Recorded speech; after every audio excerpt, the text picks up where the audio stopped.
तहसीलदार को अभियोग शुणाणी प्रहसन। केन्दुझर जिला घसीपुरा तहसील रे हेउनाही लोकंको काम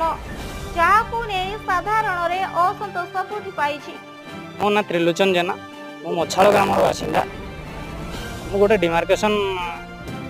फाइल करथिले पेमेंट सब करदेले आज पाखापाखि 8 मास होगा 8 मास है मतलब दौड़ते ना डिमार्केशन डेट किसी फाइनाल से आज आसती पचारे मुझे जान नी चलती मुझे जान देखिबार टिकेट काटिक जाइली सार ये किसी फल मिल पाखापाखि 30 थर पाखापाखि आसले खाली कहते यार किसी निर्दिष्ट समय ना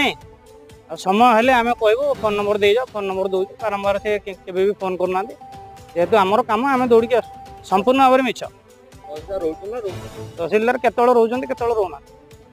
गोटे साधारण काम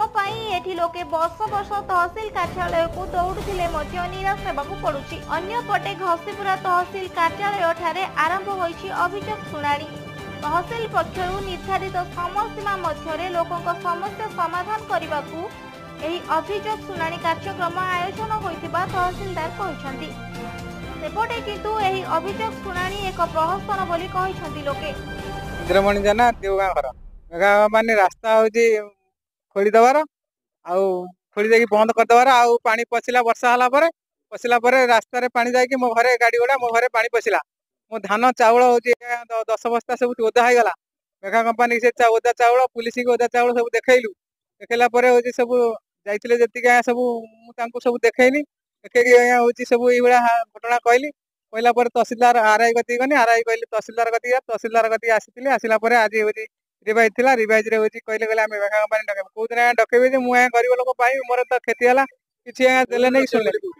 कौ दिन किसी जानी पारनी मुझे गरीब लोक कारण अनेक समय रे कार्यालय रे खोद तहसीलदार उपस्थित नहांती बाकी कर्मचारी को कथा पचारे किए बोली लोके प्रश्न करिसंती। केन्दुझर गणेश्वर साह रिपोर्ट ओडिया समाचार लाइव।